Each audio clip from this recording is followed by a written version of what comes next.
आपल्या पंचायत समिती विभागाने शिक्षण विभागाने विज्ञान प्रदर्शनीचं इथे आयोजन केलेलं आहे आणि या आयोजनाच्या निमित्ताने खरं म्हणजे इथे सर्व शिक्षाविद बसलेले आहे. रोज जे शिक्षण जगतात आणि जगण्यासाठी भाग पाडतात अशी सर्व मंडळी इथे बसलेली आहे. त्या सर्वांना मी नमस्कार करतो. कारण प्रत्येक जण या अवस्थेतून कुठे ना कुठे विद्यार्थ्यातून पुढे नागरिक बनला असेल किंवा या देशाचा कुठला तरी प्रमुख माणूस बनला असेल. त्यामुळं शिक्षण विभागाचा हा स्तुत्य उपक्रम आपल्या सर्वांसाठी पुढच्या पथदर्शी असा ठरेल असा विश्वास आहे.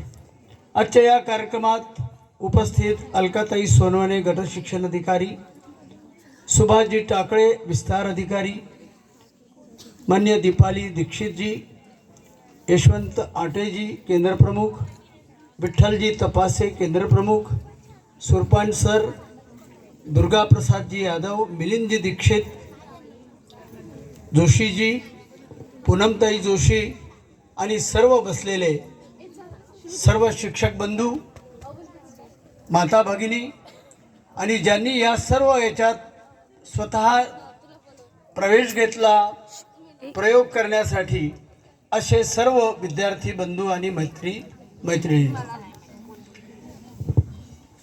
जग वेगळ्या एका दिशेने चाललेलं आहे.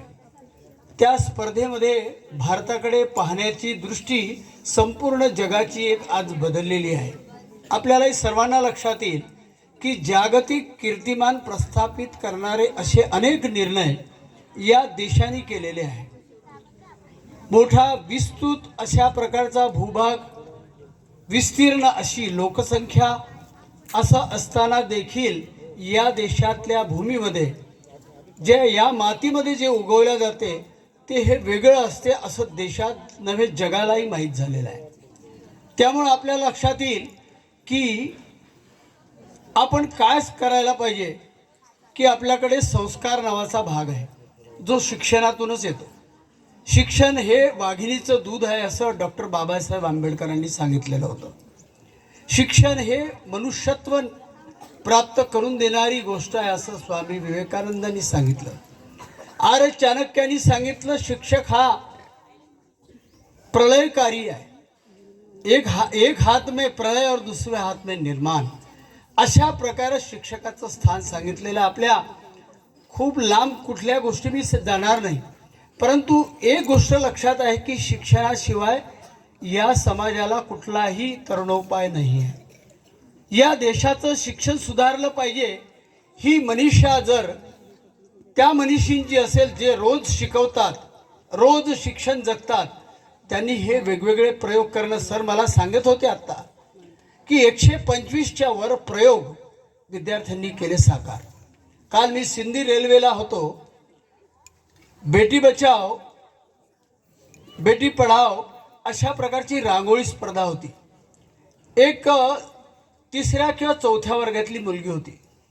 तिने वस्त्रगाळ माती तयार केली, जमिनीतली वेगवेगळे रंग मिसळले त्यात आणि अत्यंत अतिशय सुंदर अशा प्रकारची प्रतिकृती की महिलांवर होणारे अत्याचार आणि आज महिला असुरक्षित कशा आहे असं एक चित्र त्या मुलीने काढलं. 4थ्या वर्गातली मुलगी. प्रतिभा अतिशय आपल्यापेक्षाही अधिक आहे. माझ्या काळात किंवा तुमच्या काळात जे शिकले असतील त्यापेक्षाही एक्सपोजर मिळालेला आहे विद्यार्थ्यांना. विद्यार्थी रोज व्हॉट्सॲप पाहतात, रोज ट्विटर पाहतात, रोज फेसबुक पाहतात.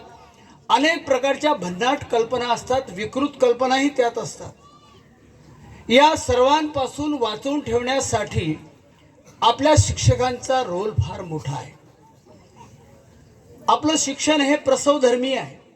रोज काहीतरी नित्य नूतन अशा प्रकारचं आपल्याला मिळत असते. याच्यातून हे आपण विद्यार्थ्यांमध्ये रुजवलं तर पूर्वी जे आपण म्हणायचं की हे मास्तर खूप शाळेतले चांगले आहे, आज आपल्याला फॉर्म भरावा लागतो की बेस्ट शिक्षक किंवा आदर्श शिक्षक म्हणून फॉर्म भरावं लागते आणि त्याच्यातून स्क्रीनिंग होऊन त्याला आदर्श पुरस्कार मिळतो. काही नवलाची गोष्ट नाही आहे फार.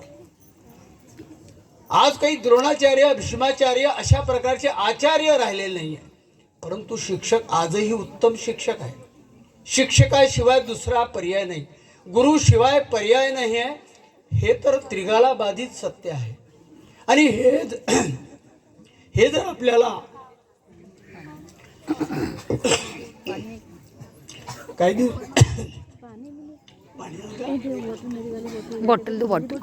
काही दिवसापूर्वी माझा आवाज गेला होता. डॉक्टरांनी भाषण द्यायला सांगितलेलं नाही आहे, परंतु नितीनजी आणि योगेश खोडे यांचा आग्रह होता की तुम्ही 1-2 मिनिट तरी बोला. पण आपल्या सर्वांच्या समोर एक गोष्ट न करावं द्या. आता शांत झालं. एक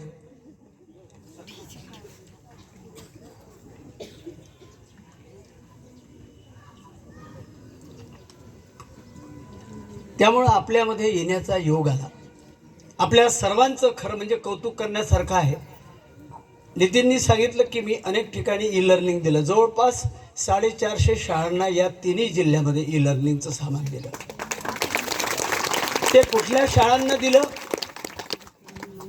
नगर परिषद, जिल्हा परिषद या अंतर्गत कोणीच कोणाला फंड देत नाही. आमदार मी काही माझी पाठ थोपटून घेण्यासाठी तुम्हाला सांगत नाही, परंतु मी शिक्षणातूनच पुढे आलो.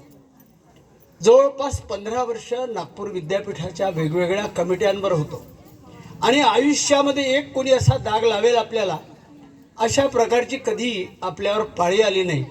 त्यामुळे मी छाती ठोकपणे हे सांगू शकतो की आपल्याला जे करा आपलं युक्सित जे आहे तर हे सामान्य माणसाशी जोडलेलं आहे. ज्याला कोणी नाही आहे त्याच्याबरोबर आपण राहिलं पाहिजे अशा प्रकारची धारणा आपण शिक्षकांनी सुद्धा आपल्यामध्ये जोपासली पाहिजे. की ज्याचा कोणी नाही त्याच्यासाठी मी काही करू शकतो का? ज्याच्यासाठी आहे त्याच्यासाठी करायला लोक आहेत. वाढदिवस साजरे करतात ते एका बाजूला ढीक पडलेला असतो. बुके येतात, पुस्तकं येतात, पैशाचे पाकिटं येतात. साधारण माणसाला रोजची चणचण जी असते ती भासवण्यासाठी आपण शिक्षक आहोत. मी तुम्हाला कुठलंही ज्ञान देत नाही बरं, परंतु एक माझी कळकळीची विनंती आहे. जे असे लोक आहेत ज्यांना हात देण्याची आवश्यकता आहे त्यांना मात्र हात दिला पाहिजे.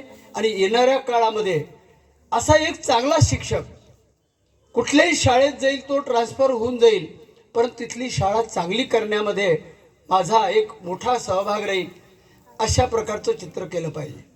त्यामुळं शाळांना जे जे लागेल या जिल्हा परिषद, नगर परिषद, पंचायत समिती शाळांना, शिवाय अशाही काही शाळा आहे नॉन ग्रँड बेसिसच्या किंवा प्रायव्हेट चालवणाऱ्या, अशाही शाळांना मी मदत करतो. त्यामुळं मॅक्झिमम काय करता येईल आपल्याला शाळांसाठी आणि या शिक्षणासाठी. माझे आदर्श एक मी पाहिलं, डॉक्टर विक्रम मारवा होते नागपूरला, काही जणांना माहीत असेल. डॉक्टर विक्रम मारवा एक शाळा चालवायचे नागपुरात.